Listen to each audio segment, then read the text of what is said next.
கிறிஸ்தேசுவுக்குள் அன்பாய் அழைக்கப்பட்ட அன்புக்குரியவர்களே, எல்லாருக்கும் ஜீவனையும் சுவாசத்தையும் சகலத்தையும் கொடுக்கிற தேவனுடைய திருப்பெயராலே உங்களை நான் வாழ்த்துகிறேன், வரவேற்கிறேன். இந்த அற்புதமான ஞாயிற்றுக்கிழமையின் காலை நேரத்துக்காக ஆண்டவரை ஸ்தோத்திரிக்கிறேன். கர்த்தர் நல்லவர். இந்த திருப்பேரவை கூட்டத்திலே எங்களோடு கூட கலந்து கொண்டிருக்கிற உங்கள் அனைவரையும் நான் வாழ்த்துகிறேன், வரவேற்கிறேன். கர்த்தர் நல்லவர். கடந்த நாட்களில் தேவன் நம்மை கண்மணி போல பாதுகாத்து இந்த புதியதொரு நாளை என் வாழ்க்கையில காணும்படி செய்தாரே. உள்ளத்தின் ஆழத்திலிருந்து கரங்களை உயர்த்தி ஆண்டவருக்கு நன்றி சொல்லுவோம்.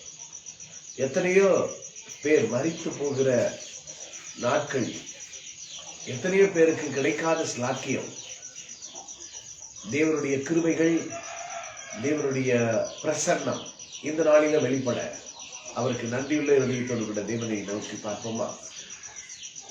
நன்றி அறிதல் உள்ளவர்களாயிருங்கள்.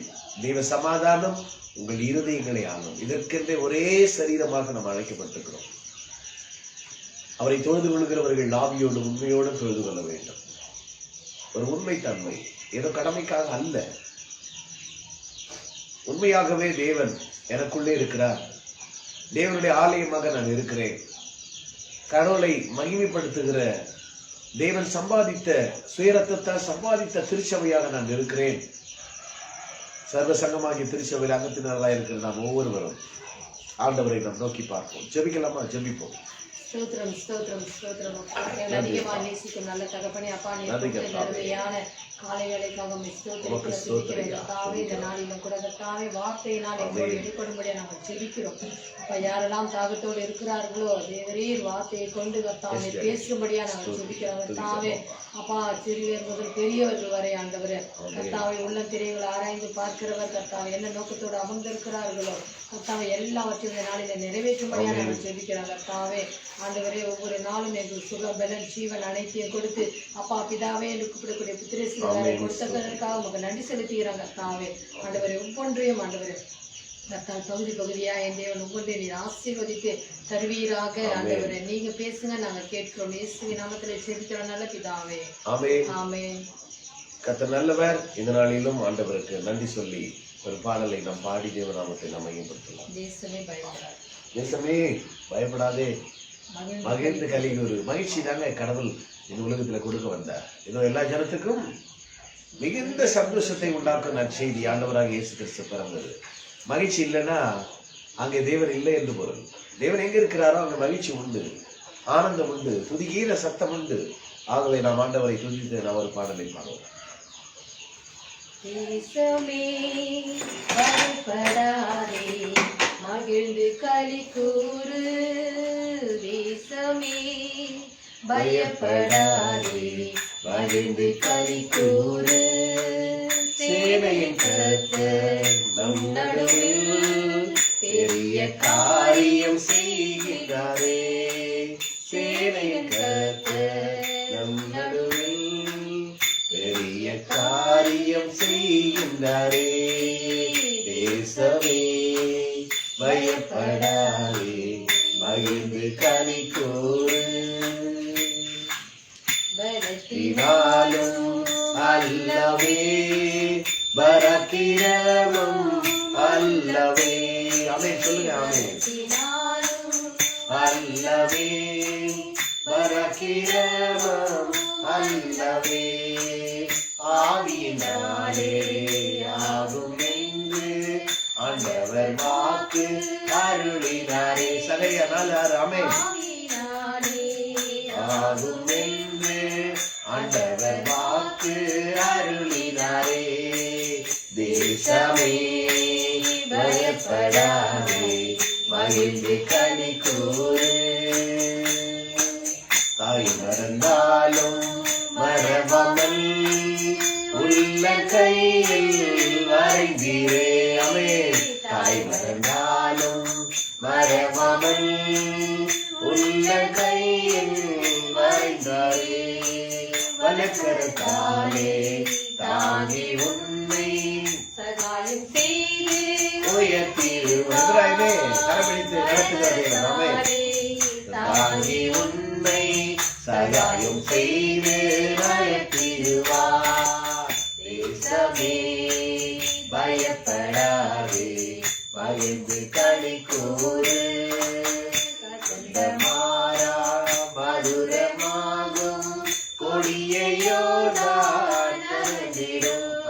போச்சு. கசந்த மாறா மதுரமானும் கொடியையோ நான் நகர்ந்ததே. நித்தமும் உண்மை நல்வழி நடத்தி ஆத்துமாவை நீரம் தேற்றுகிறார். ஆமென். நித்தமும் உண்மை நல்வழி நடத்தி ஆத்துமாவை நீரம் தேற்றுகிறார். தேசமே பயப்படாதே மகிழ்ந்து களி கூறு. தேசமே, இந்த நாடே, இந்த பூமியே, பூமியே கேள், மனமே கேள், பூமியை பேசு, கர்த்தர் பேசுகிறார். ஏசாயால வாசிக்கிற இல்லையா? யார் அது? பூமி, தேவன், தேசம் எல்லாமே நம்ம தான். தேசம் என்றால் தேசத்தின் குடிகள். இன்றைக்கு ஒரு புதியதான வாழ்வை தேவன் நமக்கு தந்திருக்கிறார். குடியுரிமையை தேவன் தந்திருக்கிறார். எத்தனையோ இஸ்ரவேல் மக்கள் எகிப்திலிருந்து வெளியே வரும் பொழுது ஒரு விடுதலை, சுதந்திர தினம், பஸ்கா நினைவு கூறுகிற நாள். வெளியே வந்த பிறகு உரிமை வேணும் இல்லையா? அவங்க அந்த பயணம் இன்னைக்கு பாத்தீங்கன்னா நம்ம வனாந்திர பயணமா, கானானுக்குள்ள இருக்கிறோமா, எங்கெங்க இருக்கிறீங்க நீங்க?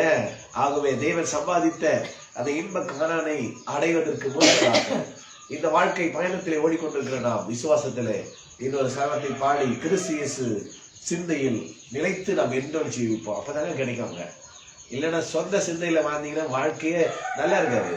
கொஞ்ச நாள் ஓடும், நல்லாதான் ஓடும், நல்லாதான் தூங்குவீங்க, நல்லாதான் படிப்பீங்க, நல்லாதான் சம்பாதிப்பீங்க. ஆனா வாழ்க்கையில நிம்மதி, சமாதானம், சந்தோஷம் கிடைக்காது. ஆகவே நிரந்தரமான சந்தோஷத்தை கொடுக்கிற கிறிஸ்துவின் சிந்தை எனக்குள்ளே உருவாகணும். ஒவ்வொரு நாள் அதுக்காக தான் நம்ம கூடுறோம், தேடுறோம், பாடுறோம், பேசுறோம் எல்லாமே. ஆகவே அடுத்த சண்டை பண்ணலாமா?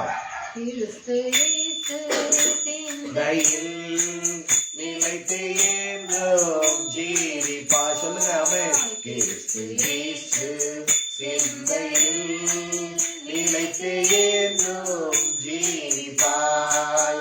ஆவியின் பலத்தால் அனுதினம் நிறைந்து உத்தம சாட்சியாய் விளங்கிடுவார்.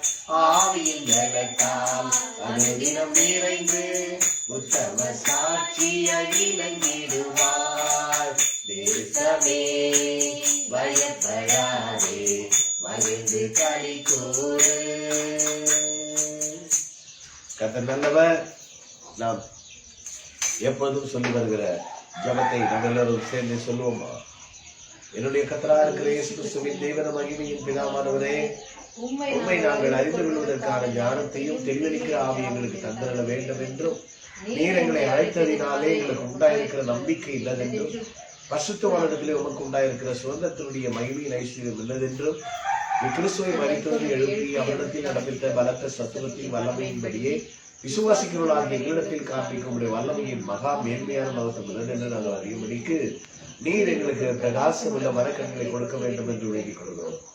எல்லா துரைதனங்களுக்கும் அதிகாரங்களுக்கும் வல்லமைக்கும் கர்த்தத்துவத்திற்கும் இம்மையை மாத்திரமல்ல மறுமையிலும் பெயர் பெற்றிருக்கும். எல்லா நாமத்திற்கு மேலாக இயேசு உயர்ந்திருக்கத்தக்கதாக இயேசு கிறிஸ்து உன்னதங்களிலே அவருடைய வலதுவாசலுக்கு உட்காரப்படி செய்து எல்லாவற்றையும் அவருடைய பாதங்களுக்கு கீழ்ப்படுத்தி எல்லாவற்றையும் எல்லாவற்றால நிரப்புகளுடைய நிறைவாகிய சரீரமாகிய எனக்கு இயேசுவை எல்லாவற்றுக்கும் தலையாக தந்தரீரே உமக்கு ஸ்தோத்திரம். என்னை உயிர்ப்பித்து இப்பொழுது கிரியை செய்கிற அவை தருகிற பிரபுவாகிய ஆவிக்கேற்றபடி நடந்து கொண்ட எங்களை மாம்சம் மனசு உறுப்பினர்களை செய்து சுபாவத்தினாலே இந்த இயற்கையாகவே மற்றவர்களைப் போல கோபாக்கினை பிள்ளைகளாய் இருந்த எங்களை நீரோ இரக்கத்தில் ஐஸ்வர்யம் உள்ளவராய் எங்கள் அன்பு கூர்ந்து உடைய மிகுந்த அன்பினாலே அக்கிரமங்கள் எல்லாம் மன்னித்து கிறிஸ்துடனை கூட உயிர்ப்பித்து கிருவியினாலே ரட்சித்து கிறிஸ்துடனை எழுப்பி கிறிஸ்துடனை உன்னதங்களிலே உம்மோடு உட்கார செய்த தயவுக்காக மக்கள் நன்றி செலுத்துகிறோம். பரலோகத்திலும் பூலோகத்திலும் உள்ள முழு குடும்பத்திற்கு நாமக்காரராக இருக்கிற எங்கள் கர்த்தராகிய இயேசு கிறிஸ்துவின் பிதாவே, தாங்கள் உம்முடைய ஆவியினாலே உள்ளார் மனசில் வல்லமையாக பலப்படவும் விசுவாசத்தினாலே கிறிஸ்துவின் இருந்தையில் வாசமாக இருக்கவும் நாங்கள் அன்பிலே வேறொன்றி நிலை பெற்றவர்களாகி சகல பரிசுத்தவான்களுடைய கிறிஸ்துவனுடைய அன்பின் அகலம் ஆழம் நீளம் உயரம் உள்ளதென்று உணர்ந்து அறிவு கேட்டால் அந்த அன்பை அறிந்து கொள்ள வல்லவர்களாகவும் இதாவே உடைய சகல பரிபூரணத்தால் நிறையப்படவும் நீர் எங்களுக்கு அனுக்கிரகம் பண்ண வேண்டும் என்று வேண்டிக் கொள்கிறோம். நாங்கள் எல்லா ஞானத்தோடும் ஆவிக்குரிய விவேகத்தோடும் உடைய சித்தத்தை அறிகிற அறிவினால் நிரப்பப்படவும் சகல விதமான நற்கிரிகளும் ஆகிய கனிகளை தந்து உண்மை அறிகிற அறிவிலை விருத்தி அடைந்து உமக்கு பெரியவர்களாக உமக்கு பாத்திராய் நடந்து கொள்ளவும் சந்தோஷத்தோடு கூடிய எல்லா பொருளையும் நீடிய சார்ந்து உண்டாவதற்கு மகிமையான ஒரு வல்லமை கூடிய எல்லா வல்லமையான பலப்படுத்தப்படுவோம் எங்களுக்கு அனுக்கிரகம் பண்ண வேண்டும் என்று வேண்டிக் கொள்கிறோம். நாங்கள் நினைக்கிறதற்கும் எங்களுக்கும் இன்னும் அதிகமா எங்களுக்குள்ளே கிரியை செய்கிற பரிசுத்தாவின் வல்லமையின்படியே எங்களுக்கு செய்ய வல்லவராகிய உமக்கு சபையிலே கிறிஸ்து நிமித்தம் சதா காலையில் பயன்படாக இது எல்லாவற்றையும் என் ஆண்டவரும் போதவரும் குருவும் ரட்சகருமாய் இருக்கிற இயேசு கிறிஸ்துவின் நாமத்தில் சொல்லிக்கிறோம் நல்ல பிதாவே. ஆமென். கர்த்தர் நல்லவர்.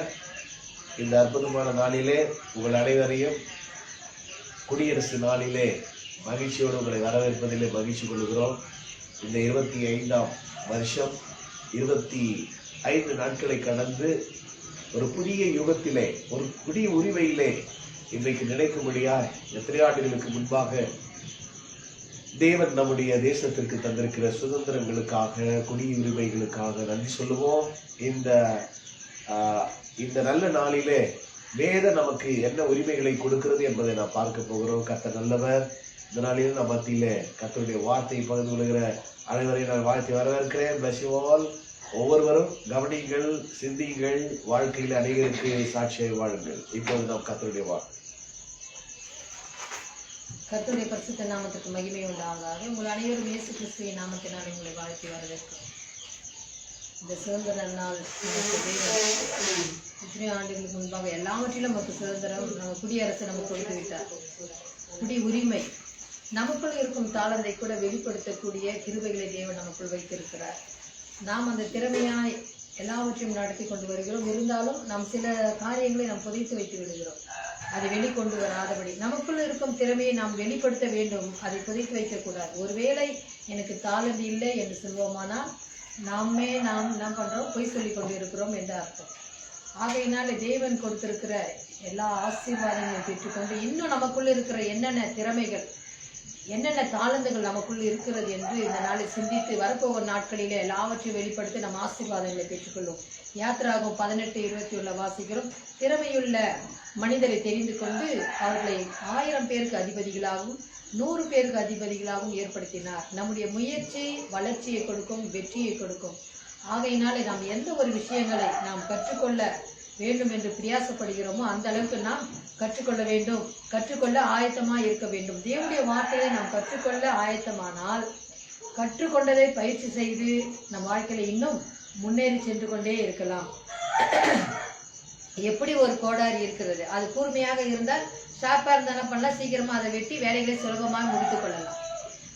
அல்லது அது ஒரு மழுங்கி போய் அந்த கோடாலியானது சொல்லுவாங்களே துரு பிடிச்சி ஒரு மாதிரி இருக்குதுன்னா அதை எடுத்து நாம் அதை ஒரு மரத்தையோ வேற ஏதாவது ஒரு காரியங்களை நாம செய்வோமானால் அது ஒன்றுமே பலன் இருக்காது, ஒன்றும் செய்ய முடியாது. அது அப்படியே தான் இருக்கும். அதை நம்ம செய்ய வேண்டிய காரியங்களை நாம் செய்ய துரிதப்படுத்தாலும் அது தாமதமாகிக்கொண்டே இருக்கும். ஏனென்றால் அந்த கோடாலி அந்த அளவுக்கு அது ஒர்த்தா இல்லை, அது துருப்பிடிச்சு ஒரு மாதிரி இருக்குது. அப்போ நம்ம ஒரு வேலையை முடிக்க வேண்டும் என்றால், ஒரு மரத்தை நாம் வெட்ட வேண்டும், அது துரிதமாய் அந்த காரியங்களை செய்ய வேண்டும் என்றால் நாம் பயன்படுத்தக்கூடிய அந்த பொருள் எப்படி இருக்குது என்று பார்க்க வேண்டும். அதை நல்லா ஷார்ப்பா நல்லா தீட்டி வச்சா என்ன பண்ணலாம், நமக்கு அந்த வேலைகளை துரிதமாய் முடித்து விடலாம். கடினமா இருந்தாலும் கூட அந்த ஷார்ப்பின் நிமித்தமாக அதை வெட்டும் பொழுது அதை ஈஸியா எல்லாத்தையும் நாம் முடிச்சிடலாம். நம்ம எதிர்காலத்துல ஒரு தரிசனத்தோடு நம்ம வாழ்ந்து கொண்டு சொல்லலாம், ஐயா நான் இது போறேன், எனக்கு இது நடக்குமோ நடக்கலையே தெரியல, எனக்கு எவ்வளவு நாள் காத்துட்டு இருக்கேன். சில விஷயங்கள் பாத்தீங்கன்னா நம்ம கிட்டதான் இருக்குது. ஏன்னா அது துரிதமா நம்ம போறது கிடையாது. இன்னொன்னு கேர்லெஸ், யாருன்னா சொன்னா கூட அதை நம்ம எடுத்து அதை நம்ம முயற்சி செய்யணும். நம்ம அவங்க சொல்றாங்க நம்ம செய்யணும்னு இல்லை, எல்லாம் ஆண்டவர் பார்த்துப்பாரு, எல்லாம் அவர் செய்வார். இவர் சொல்லியா நம்ம செய்யணும், இவருக்காக நம்ம இது பண்ணணும் அப்படின்னு சொல்லிட்டு நம்ம அலட்சியப்படுத்தும் போது அந்த காரியங்கள் நமக்கு ஜெயமாக. சில விஷயங்கள் அதே போல குடும்பத்துல கூட ஒரு திருமண காரியங்களோ எதுவா இருந்தாலும் ஒரு நிமித்தமாக எல்லாமே தடைப்பட்டு போய்விடும். ஏன்னா அது ஒரு முயற்சி, நம்ம அதை ஆசைப்படணும், நம்ம இந்த காரியங்கள் செய்ய வேண்டும், நம்ம அதை எல்லாமே நம்ம ஆண்டவரை நிமித்தமாய் வைத்து நம்ம அதை செய்ய வேண்டும். ஒரு நோக்கத்தை ஆண்டவர் பார்க்கிறார். அந்த நோக்கம் நமக்குள்ள இருந்ததுன்னா அந்த ஜெயம் பெறலாம். இல்லை நம்ம ஏதாவது ஒரு குறை சொல்லிக்கொண்டு ஒரு காரணங்கள் சொல்லிக்கொண்டு ஒவ்வொருத்தையும் குற்றப்படுத்தி கொண்டு அது அப்படி பேசிக்கொண்டே இருக்கும்பொழுது அந்த காரியங்கள் உண்மையாகவே அது நடக்காது. ஒரு சகோதரர் சொன்னார், அவங்க பையனுக்கு வயது ஆகிக்கொண்டே போகுது, 34 வயசு ஆயிடுச்சு, 35 வயசு ஆகுதுங்க. ஆனா இன்னும் நிறைய பெண் பார்த்தேன், ஆனா எனக்கு திருமணம் என் பிள்ளைக்கு அது சரியா வரல. ஏன்னா என் மனைவி நான் பார்க்கும்பொழுது என் மனைவி அதுக்கு ஒத்து வரல. அந்த பெண்ணை பார்க்கும்போது ஏதாவது ஒரு குறை சொல்றா, அவங்க பார்க்கும்போது அது எனக்கு ஒத்து வரல. அப்ப இப்படியே நாங்க மாறி மாறி பார்க்கும்பொழுது அந்த காரியங்கள் அங்க நடக்காம பிள்ளைக்கு வயது ஆகிக்கொண்டே இருக்கிறது. அப்போ நம்முடைய 2 பேரும் ஒன்று இணைந்து ஒரே நோக்கத்தோடு அவர்கள் என்ன சிந்தையா அவங்க பேசி அதை தீர்மானம் செய்து கடவுள்கிட்ட அதுக்கு கொடுக்கும்பொழுது அது நேர்த்தியா செய்வார். ஆனா இப்படிப்பட்ட காரியங்கள் அந்த குடும்பத்தில் நடக்கும்பொழுது அங்க பாதிக்கப்படுறது அந்த பிள்ளை. அப்போ அந்த என்னன்னா எல்லாருமே ஒரு ஐக்கியத்தோடு அந்த என்ன ஆண்டவர் வைத்திருக்கிறாரோ அந்த நோக்கத்தோடு நாம் செயல்படும் போது நமக்கு கண்டிப்பாக வெற்றி உண்டு. ஒரு தெளிவான ஒரு எண்ணம், தெளிவான ஒரு சிந்தை நமக்குள்ளே இருக்குமானால் எல்லாவற்றிலும் நாம் வெற்றி அடைய முடியும். ஆகையால் சொல்லுவாங்க, எபிரேயர் 12:42 வாசிக்கிறோம், மேகம் போன்ற இத்தனை திரளான சாட்சிகள் நம்மை சூழ்ந்து கொண்டிருக்க பாரமான யாவற்றையும் நம்மை சுற்றி நெருக்கி நிற்கிற பாவத்தின் தள்ளிவிட்டு விசுவாசத்தை துவக்குகிறவரும் முடிக்கிறவருமாய் இருக்கிற இயேசுவை நோக்கி நமக்கு நியமித்திருக்கிற ஓட்டத்தில் பொறுமையோடு ஓடக்கடவும். அப்ப எந்த விஷயங்களும் துரிதமாக நாம் அதை செயல்படாதபடி நம்ம அதை கொஞ்சம் பொறுமையோடு, பொறுமைனா ரொம்ப பொறுமையா யாருன்னா செய்வாங்க அப்படின்னு சொல்லி பொறுமையாக காத்திருக்கிறது இல்லை. அது என்ன காரியங்கள் அப்படின்னு சொல்லி நம்ம சிந்தனை செய்ய வேண்டும். அந்த எண்ணங்கள் என்ன, அந்த எண்ணத்தை நாம் என்ன பண்ணோம், சிறைப்படுத்தி அதை யோசித்து நாம் பொறுமையோடு அதை ஓடும் பொழுது நமக்கு ஜெயம். இயேசு கிறிஸ்துவுக்கும் அவரை தொடர்ந்து ஓடின அப்போஸ்தலரும் அவருக்கு முன் இருந்த திட்டத்தில் ஒரு தெளிவு இருந்தது. எந்த ஒரு அவமானத்தையும் எண்ணாமல் ஓட்டத்தை ஜெயமுடன் முடித்தார்கள்.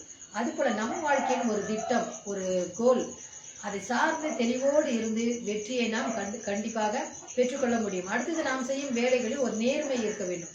உயர்ந்த நிலையில் வந்து அடைவோம். ஏனென்றால் நம்மளுடைய சிந்தனை உண்மையா இருக்கிற மனுஷன் பரிபூர்ண ஆசீர்வாதங்களை அவன் பெற்றுக்கொள்வான். அப்போ உண்மையாக ஒரு நேர்மையான ஒரு காரியங்களை நடத்தும் பொழுது ஒரு உயர்ந்த நிலையில் நாம் வந்து நிற்போம். ஒரு முடிவு எடுக்கிறோம், இப்படியாக ஊழிய பாதையிலும் சரி, இப்படி ஊழிய பாதையிலும் நம்ம இப்படியா இருக்கணும், நம்முடைய பாதை இப்படியா தெளிவா இருக்கணும். நாளைக்கு இன்னைக்கு ஒன்று சொல்லிட்டு வேற ஒரு விஷயத்துல நாளைக்கு நம்ம என்ன பண்ண விட அந்த காரியங்களை பயணிக்க கூடாது. இன்னைக்கு சொல்றோன்னா அதுல நேர்மையா கரெக்டா அந்த விஷயங்களை நம்ம செய்து முடிக்கணும். சொல்லுவாங்களே, இவங்க சொல்றது ஒரு மாதிரி இருக்கு, செயல் பார்த்தீங்கன்னா வேற மாதிரி இருக்கு. அப்போ சொல்லும் செயலும் ஒரே மாதிரி இருக்கும் பொழுது அந்த வாழ்க்கையில நாம் வெற்றியை காண முடியும். ஒரு விஷயம் சொல்றேன், இந்த நேரத்துக்கு நான் வரேன், கண்டிப்பா அந்த காரியங்களை நான் முடிச்சுட்டேன், இந்த நாளுக்கு நான் வரேன், வேலைகளை நான் செய்து முடிக்கிறேன் அப்படின்னு சொல்லி நம்ம ஆயத்தமா இருக்கும்பொழுது அந்த நோக்கத்தோடு இருக்கிறதுனால என்ன பண்றோம், நம்ம எப்படியாவது முடிக்கணும் அப்படின்னும் போது அந்த இடத்துல அந்த வேலைகள் முடித்துவிடும்.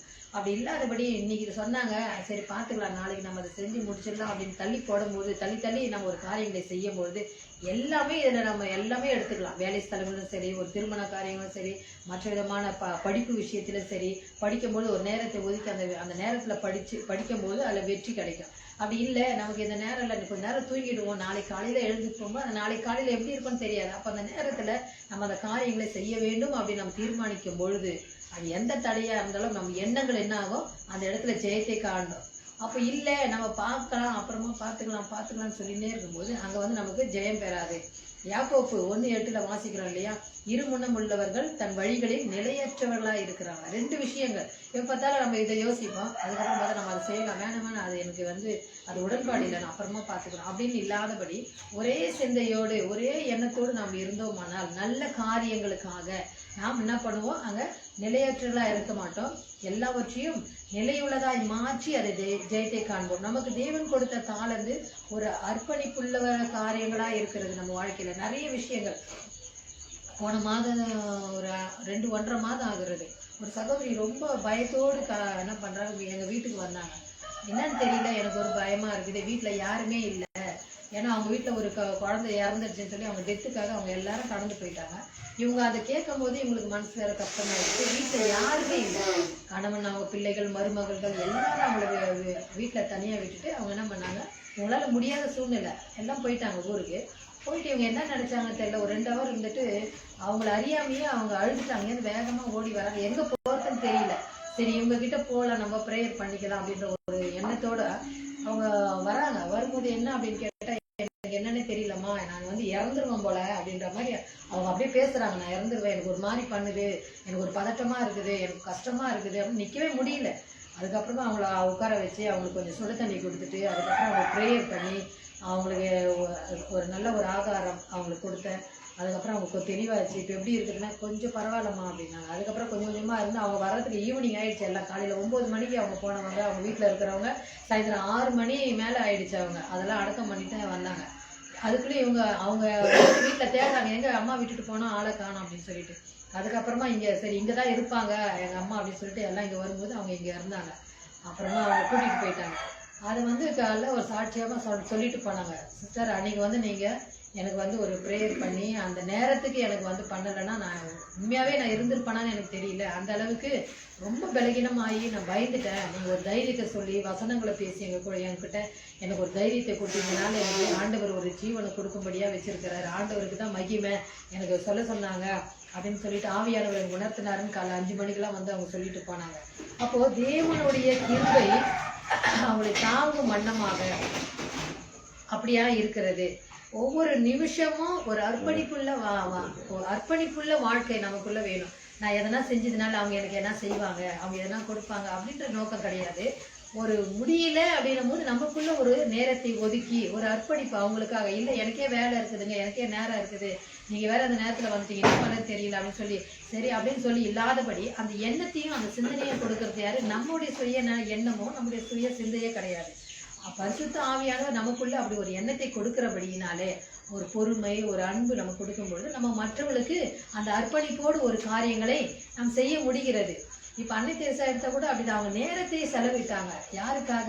திக்கற்ற பிள்ளைகளுக்காக, ஏழைகளுக்காக, நோயுற்றோரை சந்தித்து பேசும்படியாக அந்த நேரத்தை அவங்க செலவிட்டதுனாலதான் இன்னைக்கு ஒரு அன்னையாக, ஒரு அன்னை தெரசா அப்படின்னு சொல்லி உலகமே போற்ற அளவுக்கு அவங்க இருக்கிறாங்க. ஏன்னா அவங்களுடைய அர்ப்பணிப்பு, அந்த நேரத்தை செலவு செய்யற அந்த அர்ப்பணிப்பு அவங்களுக்குள்ள இருந்தது. ஒரு மனிதனுக்குள்ள தேவன் வைத்த மிகப்பெரிய பொக்கிஷம் ஒரு படைப்பாற்றல், ஒரு உருவாக்குகிற சக்தி.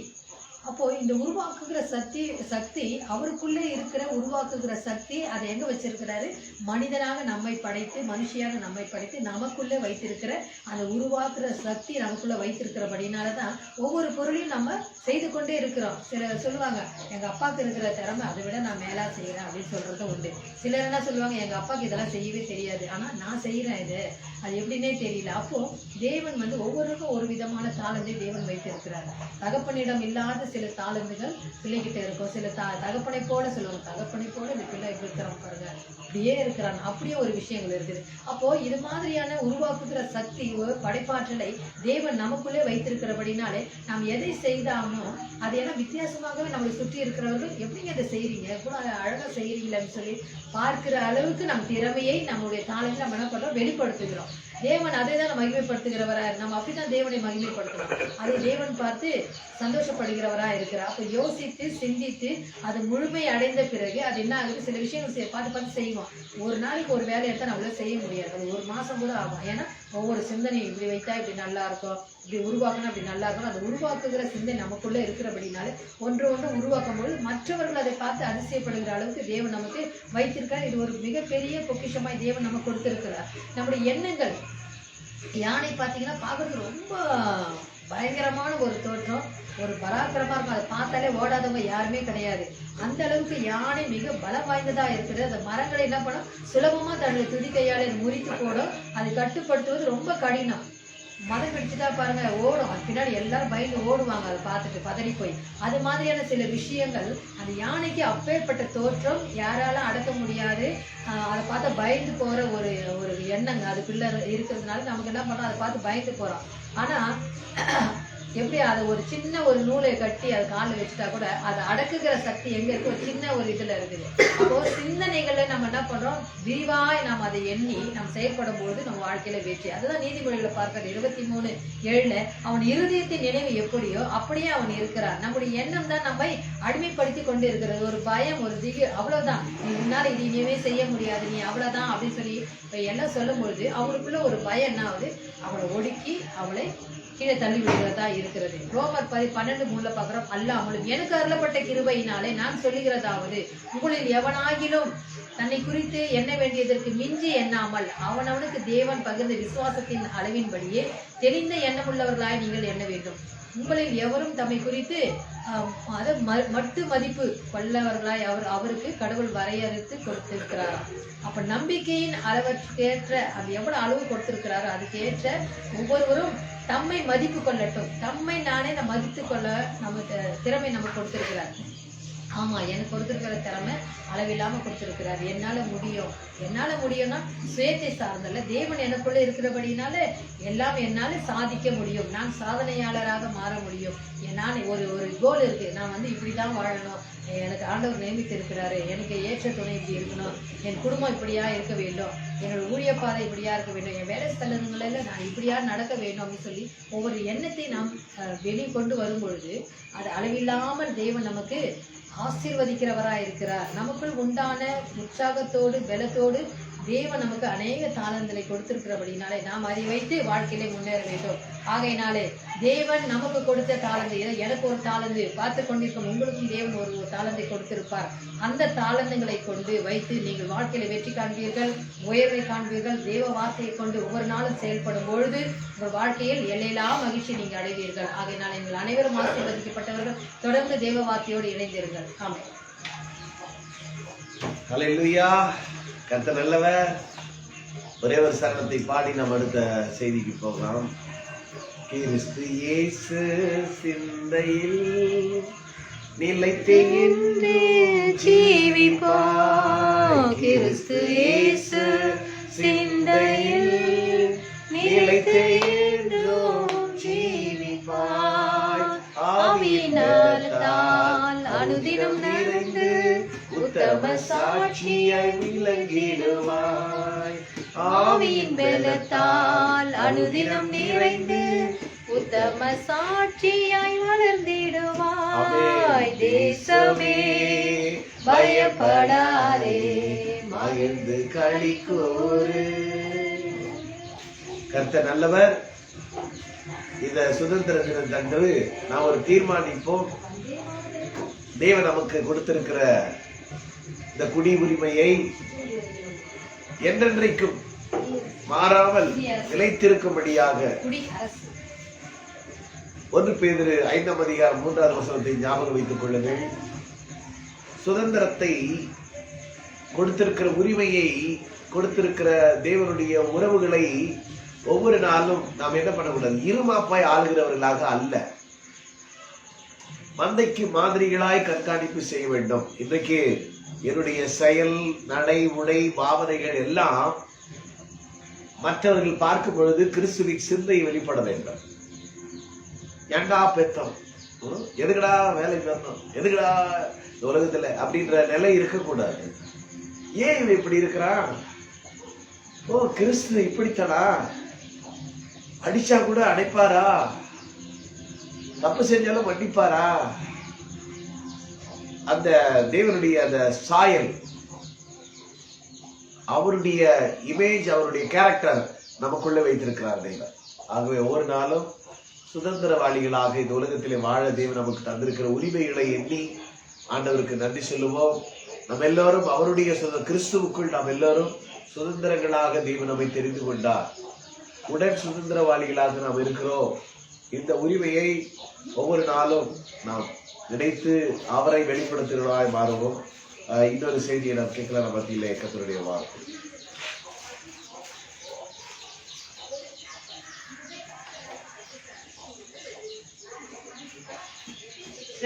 கர்த்தருடைய நாமம் எல்லா வேளையிலும் மகிமைப்படுவதாக உங்கள் அனைவரையும் இயேசு கிறிஸ்துவின் நாமத்தினாலே உங்கள் அன்போடு ஞாயிற்றுக்கிழமை ஆராதனைக்கு வரவேற்கிறோம்.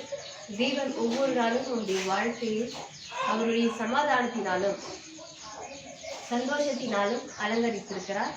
இந்த நாளிலும் இந்த குடியரசு தினத்தில் முன்னிட்டு உலகமெங்கும் கொண்டாடி கொண்டு இருக்கிற இந்த நேரத்திலே நம்முடைய வாழ்க்கையில் அரசாளுகிற நம்முடைய தேவன் எப்படி நமக்கு அந்த அரசாங்கத்தை, அந்த அரசாள்பவை நம்ம கொடுத்தார் ஆவிக்குரிய வாழ்க்கையில என்று நாம் இந்த நாளிலும் பார்க்கலாம்.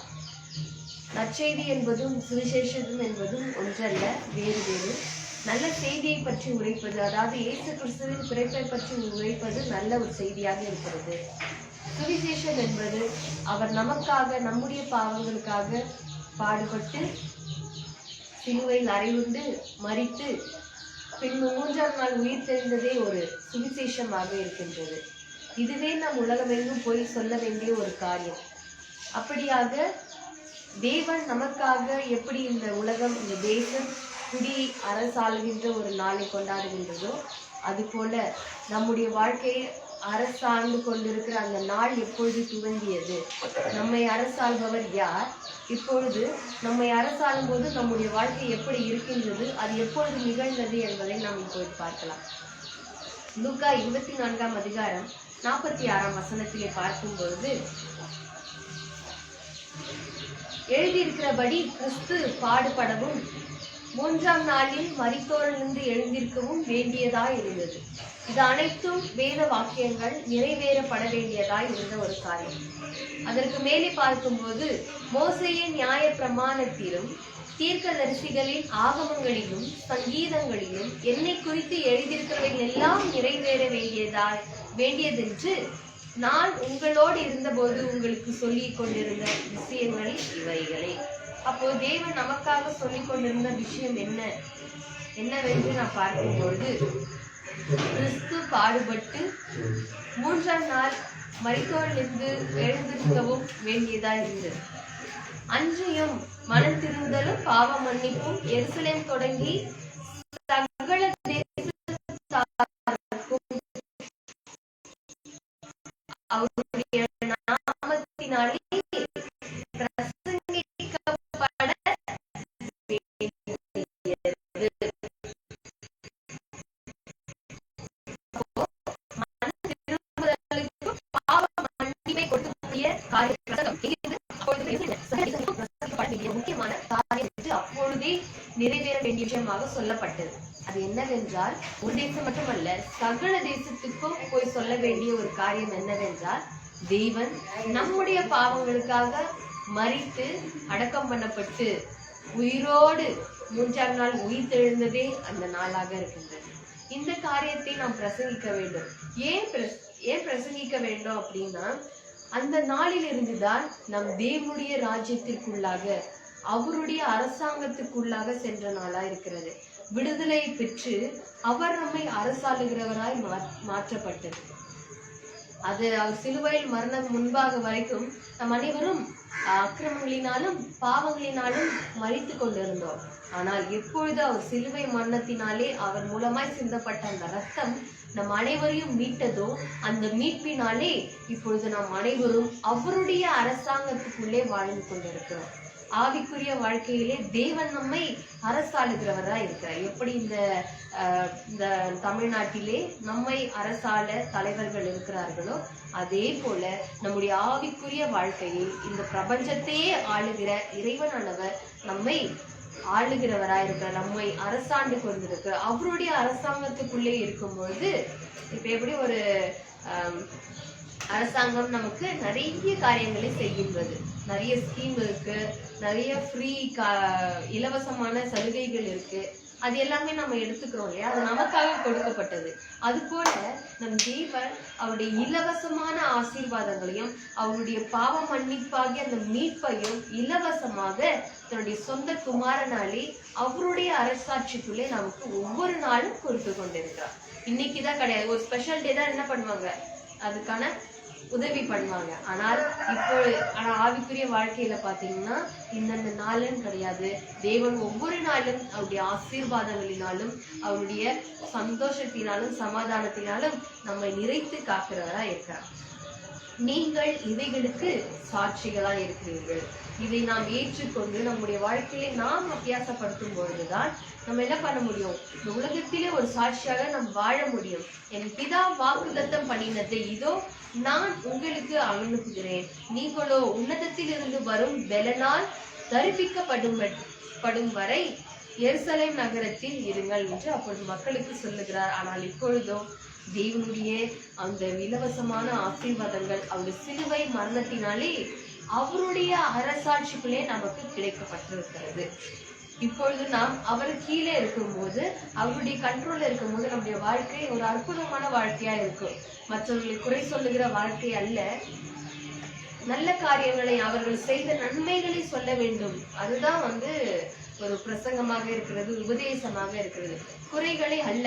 நம்முடைய வாழ்க்கையில பாத்தீங்கன்னா குறை சொல்வதை நாம் நிறுத்தி விட வேண்டும். குறை சொன்னால் குறைதான் நடக்கும் நம்ம வாழ்க்கையில.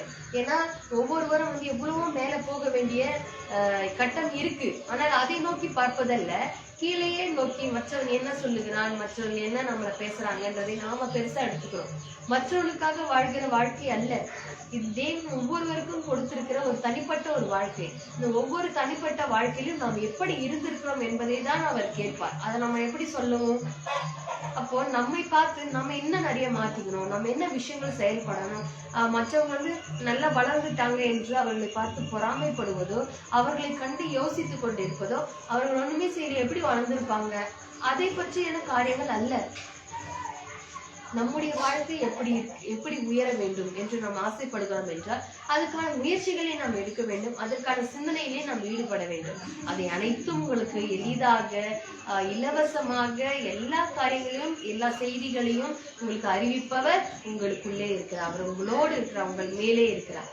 நம்முடைய வளர்ச்சி நிறைய பேர் போய் கேட்டீங்கன்னா ஒவ்வொன்றும் தேவன் என்ன பண்றாரு, அவங்களுக்குள்ளே ஒவ்வொரு விஷயங்கள் மூலமா கற்றுக் கொடுக்கிறார். அதை அபியாசப்படுத்தணும்ன்ற செயல்முறையை அவர் சொல்லி கொடுக்கிறார். மற்றவங்களை பார்த்துட்டே இருந்தா மட்டும் நம்ம என்ன பண்ண முடியாது, வளர்ந்துட முடியாது. காரியங்கள் தெரியுது, ஆனா ஏன் செயல்பட முடியல? எப்படி டெவலப் ஆகணும்னு தெரியுது, எல்லாம் தெரியுது, ஆனா ஏன் பண்ண முடியல? யாராவது உதவி பண்ணுவாங்க, யாராவது நமக்கு சப்போர்ட் வேணும்னு நம்ம நினைக்கிறோம். அல்ல, முதலாவது நீங்கள் உங்களுக்கே சப்போர்ட்டா இருந்தாதான். நீங்கள் இப்ப எனக்கு வந்து நான் தான் ஒரு பெரிய சப்போர்ட்டு. முதல்ல என்னுடைய செல்ஃப் சப்போர்ட் இல்லை அப்படின்னா எனக்கு நான் வெளியில வந்து எந்த சப்போர்ட்டையும் நான் எதிர்பார்க்க முடியாது. இப்ப நான் வெளியில போயிட்டு அவங்க தண்ணி இருக்கு அப்படின்னா முதல்ல என்ன பண்ணணும், நான் போய் அதை எடுத்தாதான் எனக்கு என்ன பண்ணுவாங்க, அதை தீர்ந்து போனா இன்னொரு தண்ணி ஓடி வந்து கூட கொடுப்பாங்களே தவிர நம்ம என்ன பண்ண முடியாது, அதுவே யாரெல்லாம் எடுத்துட்டு வருவாங்க உட்காரலாம் அப்படின்ற அந்த எண்ணமே இருக்கக்கூடாது. ஏன்னா நம்முடைய வளர்ச்சிக்கு நாம் முதலில் உறுதுணையாக இருக்கும் பொழுது மற்றொரு அனைவரும் நமக்கு துணையாக இணைக்கப்படுவார்கள். தேவன் அதெல்லாம் நமக்கு ஒரு ஹெல்ப் கொடுப்பாங்க. எவ்வளவு விஷயங்கள் நம்ம பார்க்கணும் இல்லையா? இன்னைக்கு கூட அந்த சாட்சியை நம்ம கேட்கும் போது அவர்கள் இக்கட்டு நேரத்திலே ஒரு பதட்டத்திலே மனிதர்களுக்கு இயல்பாக நடக்கக்கூடியதுதான். அது எப்படி எளிதாக ஜெயிப்பதுன்ற அந்த சூழ்நிலையில அவங்களுக்கு அது தெரியாததுனால என்ன ஆகுது, கடவுள் என்ன பண்றாரு, எப்படிலாம் போட்டு விடல, டக்குன்னு எங்கன்னா போன அந்த நினைவுபடுத்துறாரு. அப்போ ஓடி இங்க வந்தா நமக்கு ஒரு பேச்சு முடியும் என்று கடவுள் அதை கைட் பண்ணதால என்னாச்சு, அன்னைக்கு வந்தாங்க. இப்போ ஒரு சாட்சியாக அவங்க வாழ்க்கையிலே நான் அவ்வளவுதான் நினைச்ச காரியம் இப்போ நான் இருக்கின்றால் என் தேவனாலே. அதை உணர வைத்தது தேவன். அந்த தருணத்திலே நம் மூலமாக தான் அதை என்ன பண்ணிருக்காரு, ஒருவரை கொண்டு அதை உணர்த்தி இருக்கிறார்.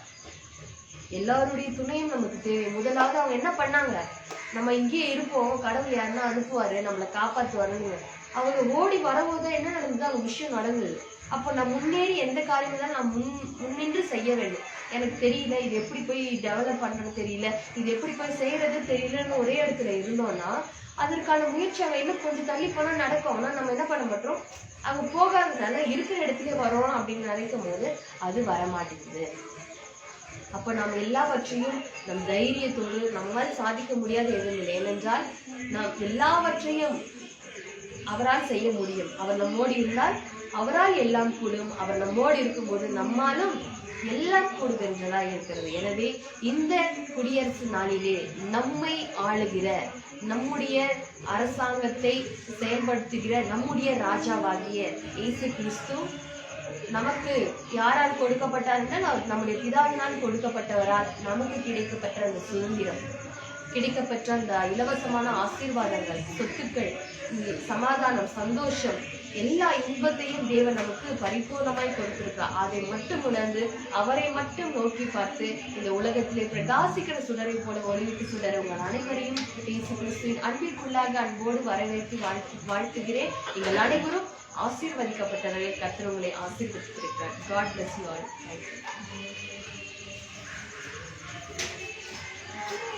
தேவன் கொடுத்திருக்கிற இந்த மாறாத நிலைகளை எண்ணி நாம் நன்றி சொல்ல வந்திருக்கிறோம். அன்புக்குரியவர்களே, இந்த அற்புதமான நாளுக்காக தேவனுக்கு நன்றி சொல்லுவோம். பல ஆலோசனைகள் நம்மை தேடி வந்து கொண்டே இருக்கிறது. தேவனுடைய வார்த்தை கிடைத்த உடனே அவைகளை நாம் உட்கொள்ள வேண்டும். அவைகள் நமக்கு மிகுந்த ஆசீர்வாதமாக இருக்கிறது. ஆவியிலே அவரோடு கூட இணைகிறது என்றால் வேத வசனம் தாங்க. ஆகவே இந்த அற்புதமான நாளிலே தேவனோடு கூட நாம் உடன்படிக்கை எனக்கு செய்திருக்கிறார் என்கிற உணர்வை நாம் எண்ணினவர்களாக, நாம் கேட்ட செய்தி நிமித்தம் தேவன் நம் ஒவ்வொருவரையும் மற்ற உயிருள்ள மக்களினுடைய வாழ்வை சந்திக்க நம்ம ஒவ்வொருவரையும் கொடுத்திருக்கிற அந்த சுதந்திரங்களை, உரிமைகளை விட்டுவிடாமல் அநேகருக்கு ஆசீர்வாதமான பாத்திரங்களாக இருக்க நம்ம ஆண்டவருடைய கரங்களிலே கொடுப்போமா? இன்னைக்கு ஒரு தீர்மானம் பண்ணீங்க.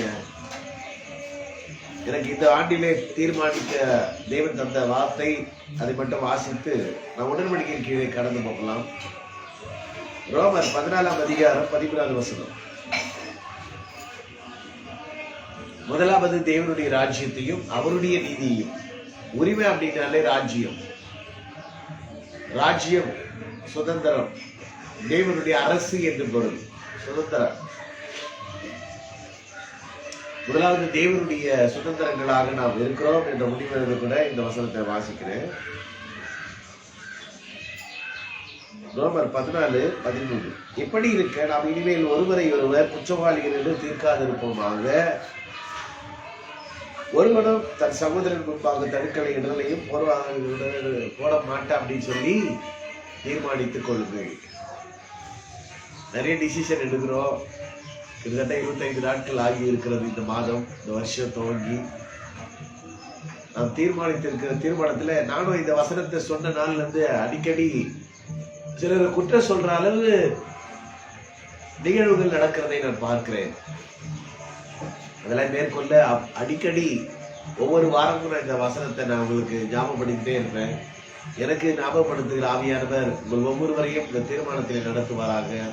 ஒருவரையும் குற்றவாளிகள் என்று, அது பிள்ளையா இருக்கட்டும், மனைவியா இருக்கட்டும், புருஷனா இருக்கட்டும், சகோதரா இருக்கட்டும், ஊழியக்காரா இருக்கட்டும், யாரா இருந்தாலும் தீர்மானம் பண்ணி யாரை குறித்து நான் பேச மாட்டேன். உன் வாழ்க்கை ரொம்ப அற்புதமா இருக்கு இந்த வருஷம். நிச்சயமாக எங்களுடைய தேவனை குறித்த அறிவும் அவரோடு வைத்திருக்கிற உறவிலே ஒவ்வொரு நாளும் வளர்ந்து கர்த்தர் பெரிய காரியங்களை செய்வாராங்க. ஒரு பாடலை பாடும்பொழுது நாம் உடன்படிக்கையின் கீழே நாம் தேவன் நம்மை அழைத்திருக்கிற அந்த உணர்வோடு கூட எல்லாரும் அப்புறம் தான் எடுத்துங்க, திராட்சரசம் தான் எடுத்துங்க, இல்லை சாப்பிட்ற பொருள் எதுவாக இருந்தாலும் எல்லாரோட எழுந்து ஆண்டவரை கனப்படுத்தும் விதங்களிலே நம்ம ஒரு பாடலை, ஒரு சரணத்தை பாடும் பொழுது ஆயத்தமாகுது.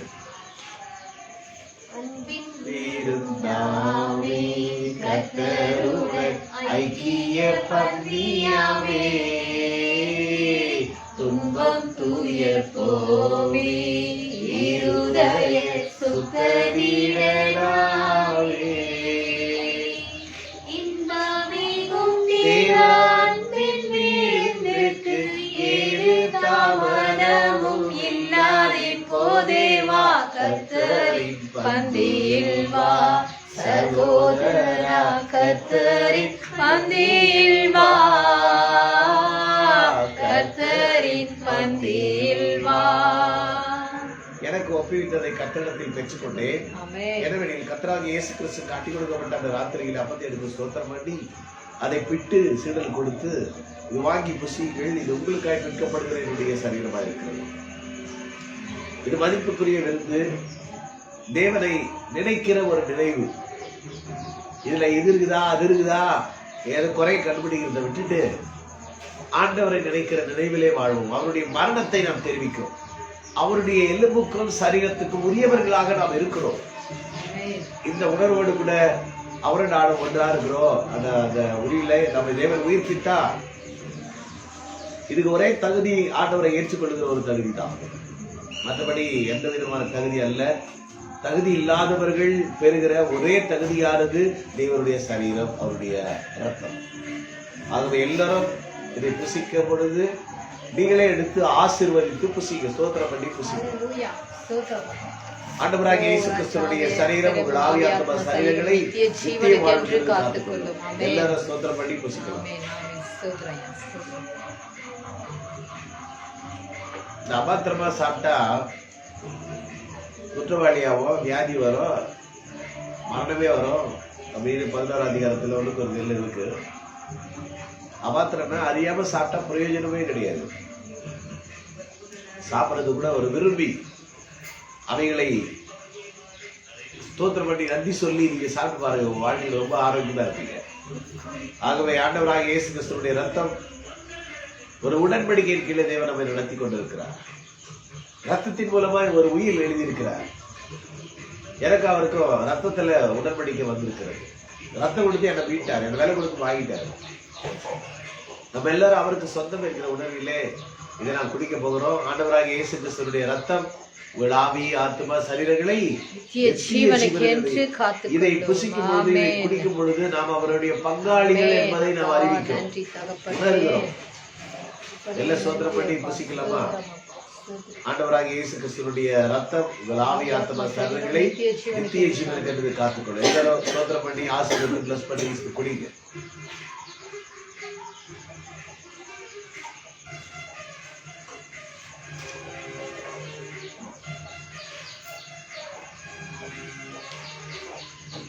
கர்த்தர் நல்லவர். இந்த அற்புதமான நாளிலும் ஆண்டவருடைய வார்த்தைகளை ஆண்டவரை நினைக்கிற நினைவாக இந்த நாளை தேவன் நம்ம மாற்றி 1 மணி நேரம் ஆண்டவருடைய கிருபைகளையும் ஆண்டவருடைய வார்த்தைகளையும் ஆண்டவரை குறித்த நன்றியுள்ள பாடல்களையும் பாடப்படி தேவன் நமக்கு கிருபை செய்திருக்கிறார். அது உள்ளத்திலாவது நன்றி சொல்லுவோம். ஸ்தோத்திரம் பாப்பா. இதாவே உமக்கு ஸ்தோத்திரம். ஆவியானவரே உமக்கு நன்றி. எங்களுக்காக இந்த உலகத்தில் அனுப்பப்பட்ட இயேசு கிறிஸ்துவை நாங்கள் நோக்கி பார்க்கிறோம். பிதாவாகிய தேவனை உடைய நாமத்தினாலே நாங்கள் வருகிறோம். ஆண்டவரே, நீர் எங்களுக்கு தந்திருக்கிற உரிமைகளுக்காக நன்றி. இந்த குடியரசு தினத்தன்று எங்கள் வாழ்க்கையில அநேக சுதந்திரங்கள் இல்லாமல் கஷ்டப்படுகிற வாழ்க்கையில ஒவ்வொரு சுதந்திரங்களும் உரிமைகளாக மாறட்டும். ஆண்டவரே, அநேக வசனங்களை கேட்கிறோம், அநேக காரியங்களை பார்க்கிறோம், அவைகள் எங்களுக்கு உரிமையாக மாறுவதாக. ஆண்டவரே, உமக்கு பிரியமானதை நாங்கள் செய்ய எங்களுக்கு உதவி செய்யுங்க. ஒவ்வொரு நாளும் உம்முடைய பலத்தின் மேலே பலம், உம்முடைய சிந்தையிலே நாங்கள் வளர எங்களுக்கு கொடுத்திருக்கிற வேத வசனங்களுக்காக நன்றி செலுத்துகிறோம்.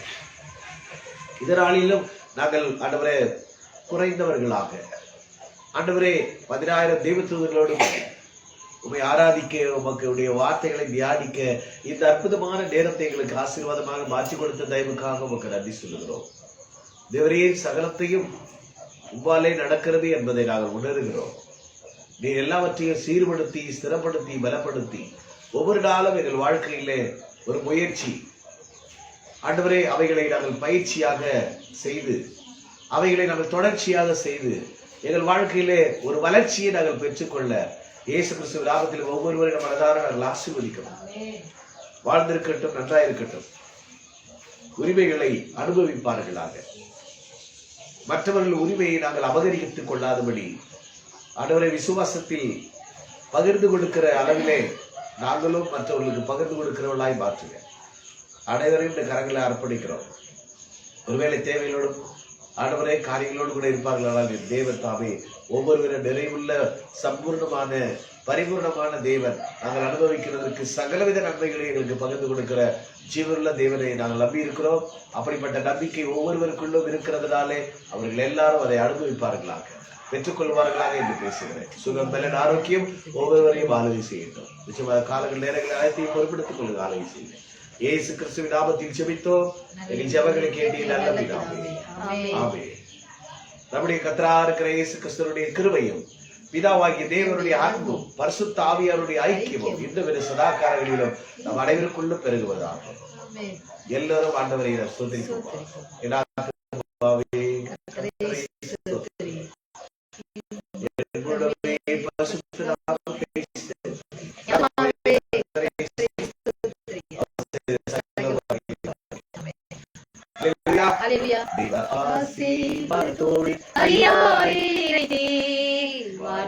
வார்த்தையேனும் அப்பத்தாலே போஷித்து நடத்தினே, இப்போதுமை தேடி வந்து மனதார போற்றினோம். மோட்ச வாழ்வை பூவில் தந்த உம்மை வாழ்த்தி தொழுதோம்.